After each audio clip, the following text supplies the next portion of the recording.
Shri Vithala Giridhari Parabrahmane Namaha. Shri Vithala Giridhari Parabrahmane Namaha. Shri Vithala Giridhari Parabrahmane Namaha. Shri Vithala Giridhari Parabrahmane Namaha. This is a true story of a very special boy who has born on 13th of June, 1978. Little Guruji was born on a lovely little island that sits way out in ocean between India and Africa. The island is called Mauritius, and it has beautiful trees and flowers that fill the air with sweet smells. It has lots of birds and monkeys that like to sing and play high up in the trees, and it has warm and fun places to swim in the sea. On the day little Guruji was born, some big green bushes suddenly started growing very quick outside house. These bushes are called tulsi, and though she may look like just a plant, everyone knows that she is a goddess, and wherever Tulsi Devi grows, there is a lot of light and a lot of love nearby. That was the first sign that little Guruji was very, very special. Little Guruji had big brown eyes and a sweet smile. He was a happy baby. And as he grew, he found things he likes to do. But they weren't what other children like to do. While all the other children liked to go to the playgrounds to play, little Guruji liked to go to the temples with his grandmother. He went with her to visit Lakshmi and Vishnu and Radha and Krishna and Hanuman and Ganesha. Although they looked different from each other, with different sizes and shapes, little Guruji knew that they were different only on the outside. On the inside, they were all God. He felt they were all his friends, and he loved them very much. It was easy to see that little Guruji wasn't the same as the others. While all the other children sang their usual songs over and over, he liked chanting the name of God over and over. While all the other children pretend to be superheroes on TV, he liked pretending he was Krishna. While all the other children played games, he liked to play priest in a temple. Many times, he would put all the toys in a big pile, call it a yagna fire ceremony, and teach all the children to sit around it and chant special secrets mantras. No one ever found out how he learned these mantras, he just knew them. While all the other children used their money to buy candy, he saved his money to buy little images and pictures of God in many forms, just like he had seen in the temple. His mummy wouldn't like that, so he made a secret temple under his bed. Every day, he would sneak under his bed to pray. One time, before starting his prayers, he decided to light a candle, just like the temples do. He took the candle under his bed with him. And you know what? The candle flame burned his bed.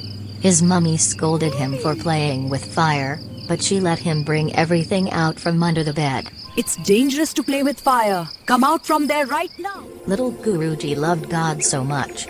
He saw God in every place and in everything. He saw God in rocks, God in plants, and God in trees. He saw God in clouds, God in water, and in animals. He saw God in carved images, too, and for him, those images were not just ordinary things. They were deities, they were God taking a shape that could see, and he honored them all. He saw God in people too. One day, when he was about 5 years old, little Guruji ate some poison seeds and got very sick, so he was taken to the hospital. While he was there, he saw a man outside his window giving candies to all the children. He came to see little Guruji too, and gave him a piece of candy and a coin. He said quietly to him, "Look behind me. Do you see that light? No. Look again, but now properly." Yes. This time, little Guruji did see a light. But this light was even brighter than the sun. And the man said, "This light is you." Little Guruji wanted to ask the man about the light, but the man suddenly said, "Your mummy and Andy are coming. I have to go now." And he disappeared, just at the moment that little Guruji's mummy and Andy walked in the room. He was so excited to tell them about the man and the candy and the coin and that bright, bright light. But after hearing the story, his mummy said, "It's just a dream." For years after that, this same man would appear again and again to talk with Guruji. His name is Mahavatar Babaji, and he is the great spiritual teacher of all other great spiritual teachers. Little Guruji loves to pray, and one of his favorite ways to pray was by singing. It didn't matter if it was a temple or in a church, little Guruji loved to sing to God. Usually very loudly. He often went to St. Anna's church to sing the songs that everyone sang. He especially loved the statue of Mother Mary they had there. His school had Mother Mary, too, and in morning on the way to school, he would pick up the pretty leaves that had fallen from the trees and bring to her. He would put them at her feet and pray with love in his heart. For a long time, every single day he would find a coin on the school playground. Every day a new one appeared, so every day he would pick it up and save it. I will buy Vishnu picture. When he had enough coins, he took them to buy pictures of holy saints and deities.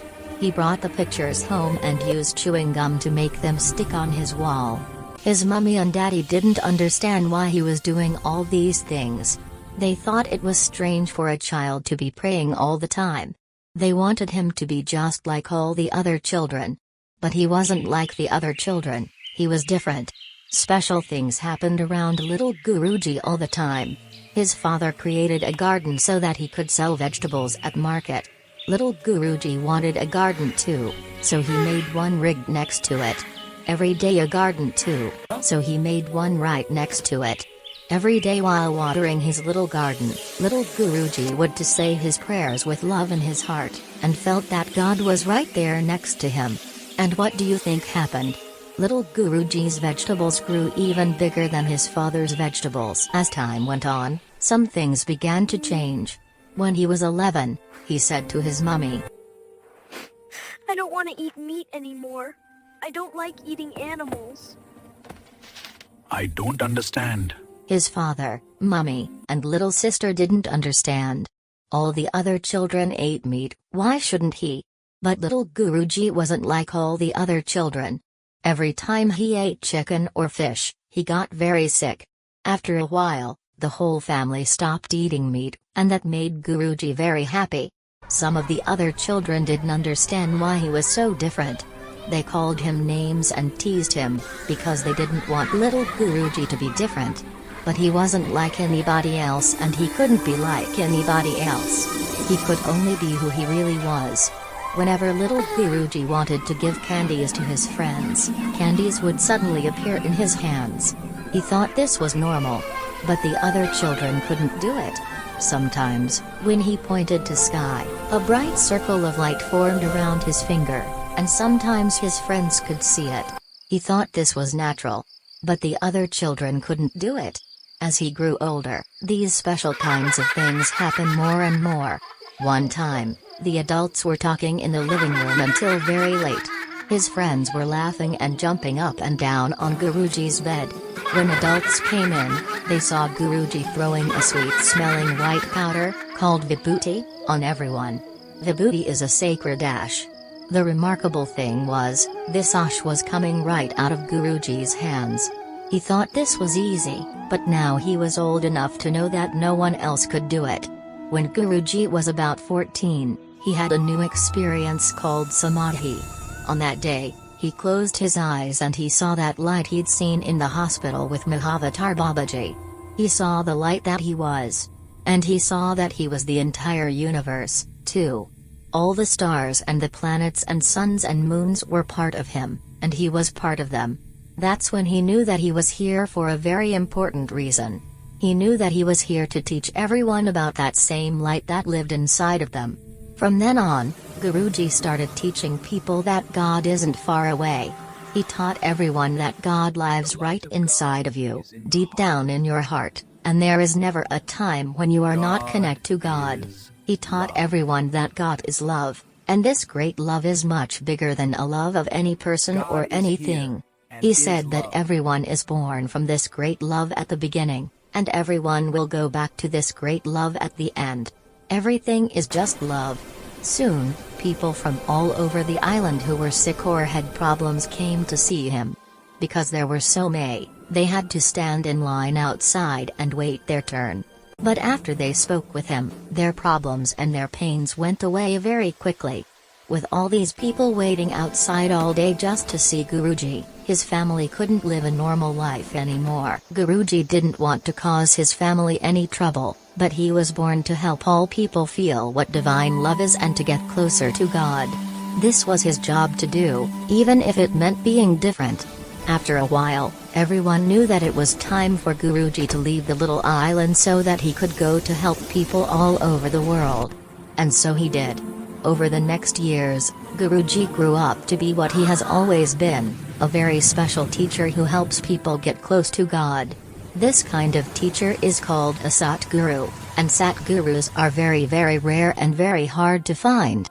His adult name is Paramahamsa Vishwananda, but most people call him Guruji.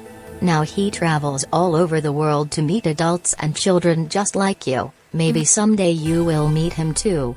Even though he is all grown up now, he still visits churches and temples, just like he did with his grandmother. He still leads ceremonies and chants the name of God, just like he did with his friends. He still prays every day to Radha and Krishna and Jesus and Mother Mary, just like he did under his bed. He still sees that light inside of himself, and now he wants everyone to see that light. Because you know, you have that light inside of you, too.